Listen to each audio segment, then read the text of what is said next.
The United States is virtually the only common law jurisdiction in the world that continues to use the grand jury to screen criminal indictments. Generally speaking, a grand jury may issue an indictment for a crime, also known as a true bill, only if it finds, based upon the evidence that has been presented to it, that there is probable cause to believe that a crime has been committed by a criminal suspect. Unlike a petit jury, which resolves a particular civil or criminal case, a grand jury serves as a group for a sustained period of time in all or many of the cases that come up in the jurisdiction, generally under the supervision of a federal U.S. attorney, a county district attorney, or a state attorney general and his evidence ex parte. While all states in the U.S. currently have provisions for grand juries, only half of the states actually employ them and 22 require their use, to varying extents. The modern trend is to use an adversarial preliminary hearing before a trial court judge, rather than grand jury, in the screening role of determining whether there is evidence establishing probable cause that a defendant committed a serious felony before that defendant is required to go to trial and risk a conviction on those charges. California, Florida, and some other states, also use so-called civil grand juries, investigating grand juries, or the equivalent, to oversee and investigate the conduct of government institutions, in addition to dealing with criminal indictments. For example, in Tennessee, according to the Office of the Davidson County District Attorney, it is also the duty of the grand jury to inquire into the condition and management of prisons and other buildings and institutions of the county, inquire into the condition of the country treasury, into any abuse of office by state or local officers, and to report the results of its actions to the court. History: in the early decades of the United States, grand juries played a major role in public matters. During that period, counties followed the traditional practice of requiring all decisions be made by at least 12 of the grand jurors. Any citizen could bring a matter before a grand jury directly, from a public work that needed repair, to the delinquent conduct of a public official, to a complaint of a crime, and grand juries could conduct their own investigations. In that era, most criminal prosecutions were conducted by private parties, either a law enforcement officer, a lawyer hired by a crime victim or his family, or even by laymen. A layman could bring a bill of indictment to the grand jury. If the grand jury found there was sufficient evidence for a trial, that the act was a crime under law, and that the court had jurisdiction, it would return the indictment to the complainant. The grand jury would then appoint the complaining party to exercise the authority of an attorney general, that is, one having a general power of attorney to represent the state in the case. The grand jury served to screen out incompetent or malicious prosecutions. The advent of official public prosecutors in the later decades of the 19th century largely displaced private prosecutions. The federal constitutional right to have federal criminal charges screened by a grand jury is one of just a handful of provisions of the Federal Bill of Rights that does not also apply to state and local governments. Federal law equals grand jury clause equals. The Fifth Amendment to the United States Constitution provides that no person shall be held to answer for a capital, or otherwise infamous crime, unless on a presentment or indictment of a grand jury, except in cases arising in the land or naval forces, or in the militia, when in actual service in time of war or public danger. Misdemeanors are not presented to a grand jury, and are instead charged by prosecutors' information. In the United States Armed Forces, an Article 32 hearing is used for a similar purpose. The grand jury right may be waived, including by plea agreement. A valid waiver must be made in open court and after the defendant has been advised of the nature of the charge and of the defendant's rights. Federal Rule of Criminal Procedure 6 Rule 6 of the Federal Rules of Criminal Procedure governs grand juries. It requires grand jurors to be composed of 16 to 23 members and that 12 members must concur in an indictment.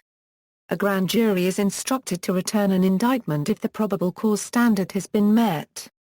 The grand jury's decision is either a true bill, or no true bill. Secrecy grand jury proceedings are secret. No judge is present. The proceedings are led by a prosecutor. And the defendant has no right to present his case or to be informed of the proceedings at all. While court reporters usually transcribe the proceedings, the records are sealed. The case for such secrecy was unanimously upheld by the Berger Court in Douglas Oil Company of Cal. v. Petrol Stops Northwest, 441 U.S. 211.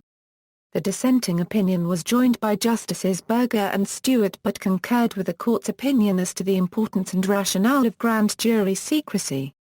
Writing for the court, Justice Powell found that if pre-indictment proceedings were made public, many prospective witnesses would be hesitant to come forward voluntarily. Witnesses who appeared before the grand jury would be less likely to testify fully and frankly. And there also would be the risk that those about to be indicted would flee, or would try to influence individual grand jurors. Further, persons who were accused but exonerated by the grand jury, should not be held up to public ridicule. United States v.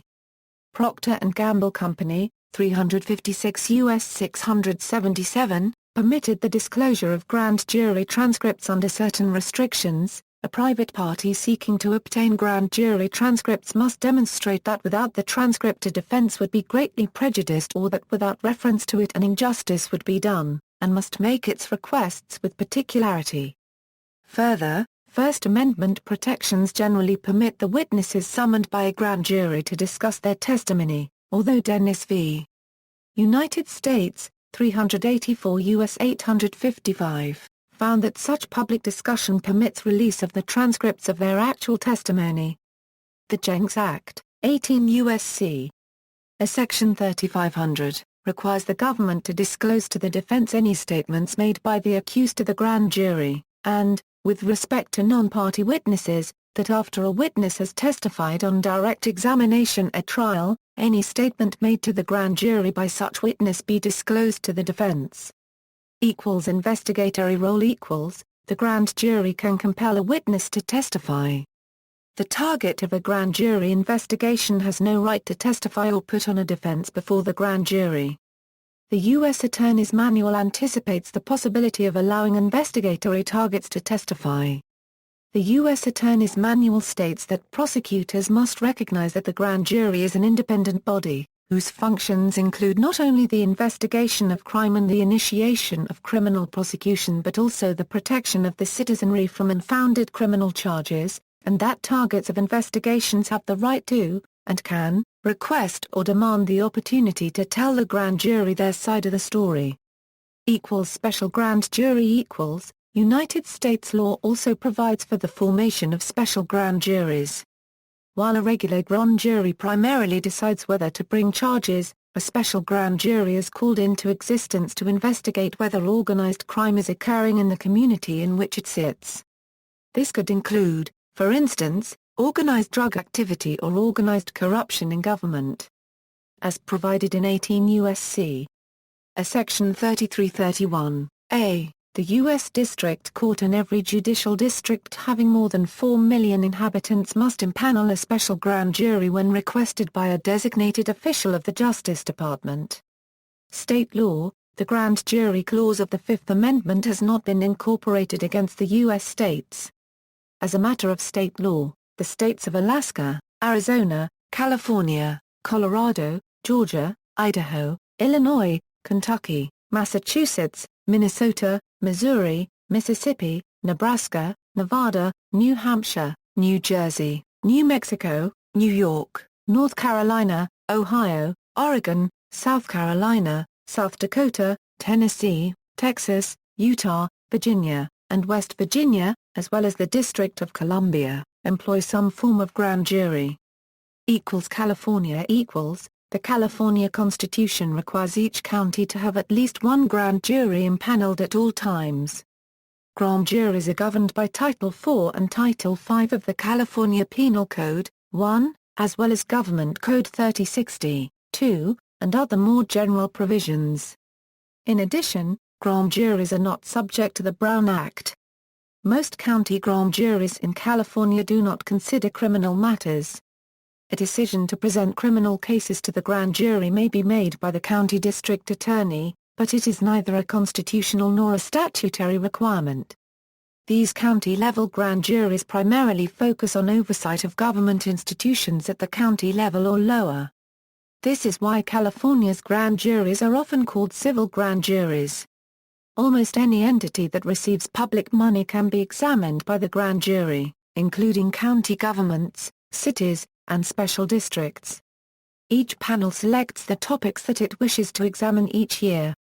A jury is not allowed to continue an oversight from a previous panel. If a jury wishes to look at a subject that a prior jury was examining, it must start its own investigation and independently verify all information. It may use information obtained from the prior jury, but this information must be verified before it can be used by the current jury. Upon completing its investigation, the jury may, but is not required to, issue a report detailing its findings and recommendations. Most grand juries are seated on a fiscal cycle, that is July through June. Most counties have panels consisting of 19 jurors, some have as few as 11 jurors, others have as many as 23. Due to the length of service, grand jurors are usually selected on a volunteer basis. The grand jury is required to publish a minimum of one report containing a minimum of one finding and one recommendation. The published reports are the only public record of the grand jury's work. There is no minority report. Each published report includes a list of those public entities that are required or requested to respond. The format of these responses is dictated by California Penal Code Section 933.05, as is the time span in which they must respond. County grand juries develop areas to examine by two avenues: juror interests and public complaints. Complaints filed by the public are kept confidential. The protection of whistleblowers is one of the primary reasons for the confidential nature of the grand jury's work. Grand juries may charge public officials of willful or corrupt misconduct in office. The accusation is tried as if it were an indictment, and may not be dismissed for political or extra-legal motives. The definition of willful misconduct in office is reserved for serious misconduct, that is, criminal behavior or purposeful failure to carry out mandatory duties of office. In addition to the county grand juries in California, at least twice a year, the state impanels several federal grand juries. The summons arrive in the mail just like regular jury summons. Jurors are requested to come on a certain date to be impaneled on the jury. There are over 500 people that attend this impanelment, and multiple grand juries are chosen at this time. When the juries are chosen, there are at least 50 alternates chosen as well. Each grand jury has 23 members and are expected to attend jury service 1 day per week for the time impaneled. The California Federal Grand Jury has two sections, the accusatory and the investigatory. Accusatory grand juries hear shorter, less complicated criminal cases and often hear several cases each day in attendance. Accusatory grand juries are impaneled for 4 to 6 months. Accusatory grand jurors meet 1 day each week, always on the same day of the week. Each day met, the number of cases varies and jurors are expected to be available from 9 a.m. until 4:30 p.m. for these cases. Often accusatory jurors have a shortened day, but this is never predictable. A typical accusatory grand juror's day begins at 9 a.m. A federal attorney, the prosecutor, presents an indictment to the members of the jury. Then he brings in a witness, usually a federal agent involved with the case, and questions him. When there are no more questions, the attorney, court reporter, and witness exit the room and the jurors are asked to deliberate the case. Grand jurors do not choose guilt but only decide if the case has probable cause to go to trial. Investigatory grand jurors are impaneled for at least 1 year of service. They meet 1 day a week, the same day of the week each week, to discuss and hear more involved federal criminal cases that took place in California and in the county of the grand jury, some extending from week to week. Investigatory grand jurors are expected to be available from 9 a.m. until 4:30 p.m. for their cases. They are expected to return each week when called in to continue cases or start new ones. Federal grand jurors are paid a nominal fee for all days they are in court and receive travel expenses. The experience opens a small window into the inner workings of criminal proceedings, and the input of grand jurors is an important check and balance to the government. Jurors are exposed to all manner of cases and work with a cross-section of society to come to decisions on probable cause. Kentucky In Kentucky, grand jurors are impaneled in each county, at the circuit court level for a 4-month term. During the trial jury orientation for the given 4-month term, the grand jurors are selected from the trial jury pool, although the method of selection is not necessarily random. The meetings are twice a month in most counties, and Fayette generally meet more often, with each meeting usually going through 20 to 30 cases in a 4 to 5 hour period. The indictment rate is about 98 to 99%. The grand jury can broaden or narrow the counts in the indictment as well. Usually, 15 to 20 grand jurors are required to report to meetings. The hope is that 12 will show to each meeting, which is the number of jurors required to hear cases. It takes 9 yes votes to the question of probable cause to sign a true bill of indictment. Fewer than 9 yes votes either causes a no true bill or a narrowing of the indictment.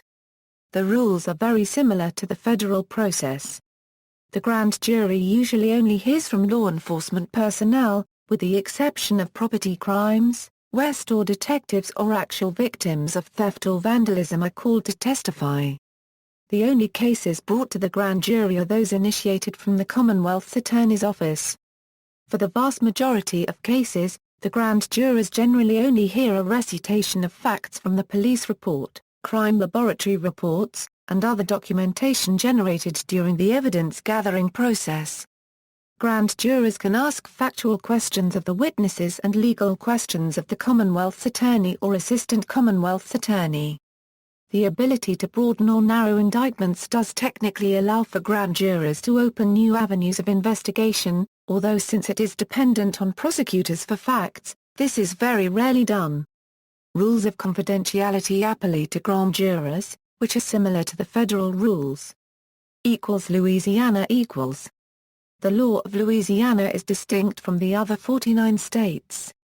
It has a civil law legal system rather than a common law system. The start of a grand jury may be attributed to an 1805 enactment of a law requiring all crimes, offences and misdemeanors, to be taken, intended and construed according to and in conformity with the common law of England.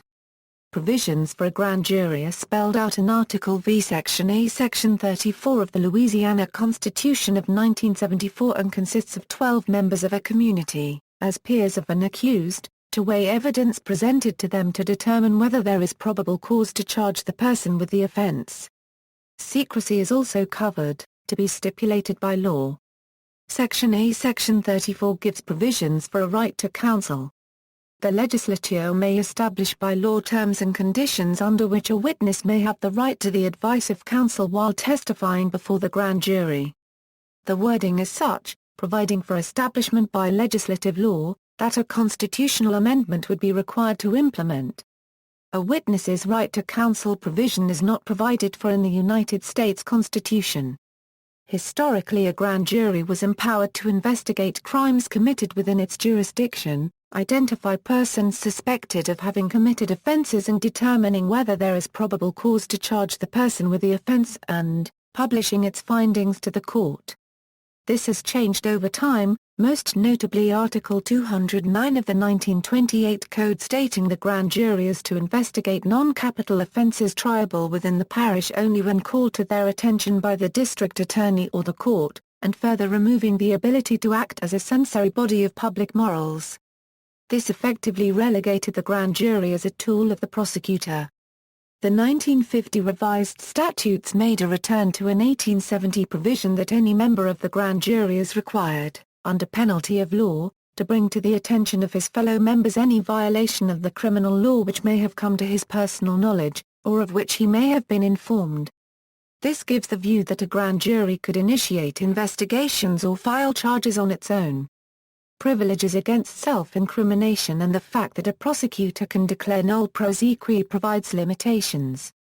Although a grand jury may have the right to subpoena, and to have persons and documents called before it, this is almost always limited to evidence and witnesses presented by a prosecutor.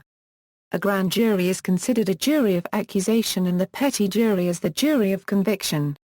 A grand jury may be presented with a bill of indictment, before or after a warrant of arrest on an indictable charge, at the discretion of a district attorney. He or she then presents evidence and witnesses to prove the charge. A grand jury can return a true bill, no true bill or, a third option, by pre-termitting entirely the matter investigated. This requires 9 of the 12 grand jurors to determine there is not enough evidence presented to determine if a person should or should not be charged with a crime. A grand jury is sometimes referred to as the passive collaborator of a prosecutor or a rubber stamp for an indictment, especially if simple acceptance of the bill of indictment is returned as a true bill. If a no true bill is presented by a grand jury, the case is usually dropped.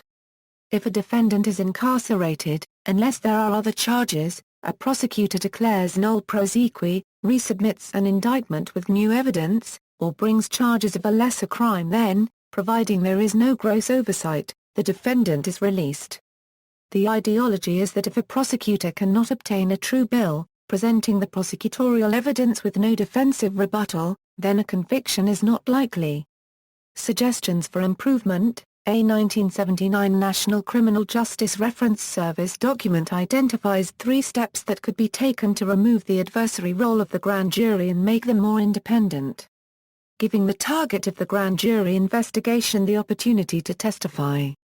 Making a grand jury subpoena returnable only when the grand jury is sitting and identifying the general subject area of the investigation.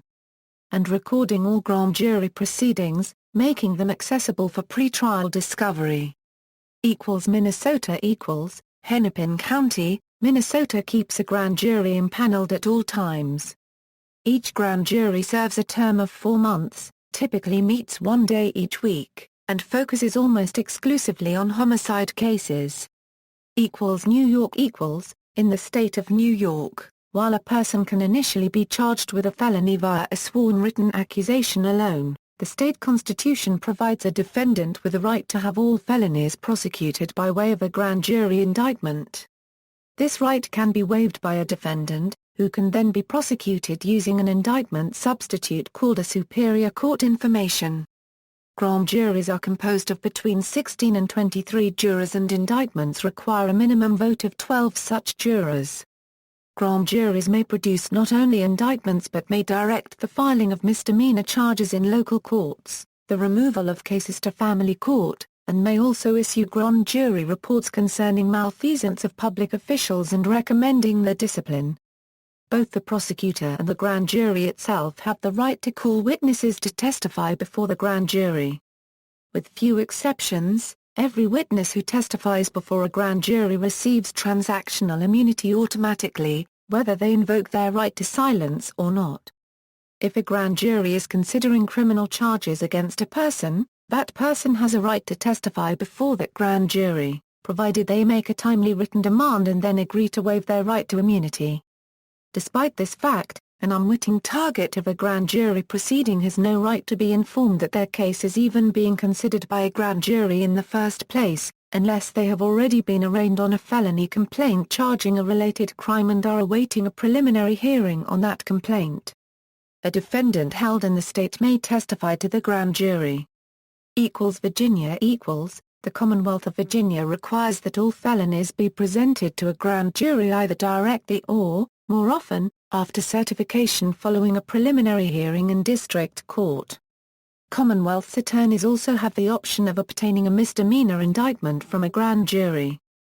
Grand juries are a part of the Commonwealth's circuit court system and they meet at the beginning of each court term. Criticism. Jury makeup. The most persistent criticism of grand juries is that jurors are not a representative sampling of the community, and are not qualified for jury service, in that they do not possess a satisfactory ability to ask pertinent questions, or sufficient understanding of local government and the concept of due process. Unlike potential jurors in regular trials, grand jurors are not screened for bias or other improper factors. They are rarely read any instruction on the law, as this is not a requirement. Their job is only to judge on what the prosecutor produced. The prosecutor drafts the charges and decides which witnesses to call. Limited constitutional rights. the prosecutor is not obliged to present evidence in favor of those being investigated. Individuals subject to grand jury proceedings do not have a Sixth Amendment constitutional right to counsel in the grand jury room, nor do they have a Sixth Amendment right to confront and cross-examine witnesses. Additionally, individuals in grand jury proceedings can be charged with holding the court in contempt if they refuse to appear before the jury. Media is not allowed. Furthermore, all evidence is presented by a prosecutor in a cloak of secrecy, as the prosecutor, grand jurors, and the grand jury stenographer are prohibited from disclosing what happened before the grand jury unless ordered to do so in a judicial proceeding. In 1974, the Supreme Court of the United States held in U.S. v. Collindra that the exclusionary rule in search and seizure cases does not apply to grand jury proceedings because the principal objective of the rule is to deter future unlawful police conduct. And it is unrealistic to assume that application of the rule to grand jury proceedings would significantly further that goal. Illegally obtained evidence, therefore, is admissible in grand jury proceedings, and the Fourth Amendment's exclusionary rule does not apply. Intimidation tactic after a grand jury was commissioned to investigate whistleblowers' organization WikiLeaks, grand juries have been accused of being used as an intimidation and persecution mechanism against whistleblowers who have been accused of leaking classified information. Rubber stamp for the prosecution according to the American Bar Association, the grand jury has come under increasing criticism for being a mere rubber stamp for the prosecution without adequate procedural safeguards. Critics argue that the grand jury has largely lost its historic role as an independent bulwark protecting citizens from unfounded accusations by the government. Grand juries provide little protection to accused suspects and are much more useful to prosecutors. Grand juries have such broad subpoena power that they can investigate alleged crimes very thoroughly and often assist the prosecutor in his or her job. Grand juries sometimes compel witnesses to testify without the presence of their attorneys. Evidence uncovered during the grand jury investigation can be used by the prosecutor in a later trial. Grand jurors also often lack the ability and knowledge to judge sophisticated cases and complicated federal laws. This puts them at the mercy of very well-trained and experienced federal prosecutors. Grand jurors often hear only the prosecutor's side of the case and are usually persuaded by them. Grand juries almost always indict people on the prosecutor's recommendation. A chief judge of New York State's highest court, Sol Whitler, once said that grand juries were so pliable that a prosecutor could get a grand jury to indict a ham sandwich. And William J. Campbell, a former federal district judge in Chicago, noted, or day, the grand jury is the total captive of the prosecutor who, if he is candid, will concede that he can indict anybody, at any time, for almost anything, before any grand jury. 2014 police incidents The grand jury system in the United States came under renewed criticism in 2014 following the high-profile cases of two white police officers who caused the deaths of unarmed black men.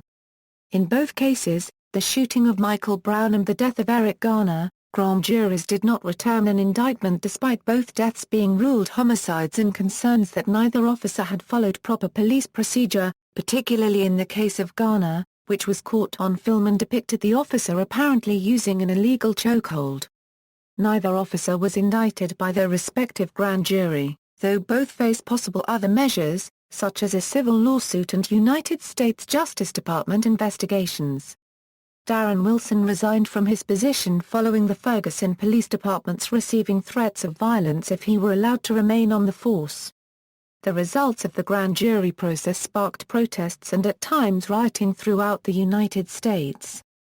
Reform of federal grand jury system. Due to the criticism against the federal grand jury system, there are some reform proposals which include the following proposals: better instructions from judges to jurors about the grand jury's powers and its independence from prosecutors, increased access to grand jury transcripts for suspects who are eventually indicted, expanded safeguards against abuse of witnesses, including education about their rights and the presence of their attorneys, notification of targets of investigations that they are targets, optional rather than mandatory appearances by targets of investigations, an end to the requirement that prosecutors present defense evidence, and replacement with a requirement that grand jurors be informed that the defense was not represented in the hearing.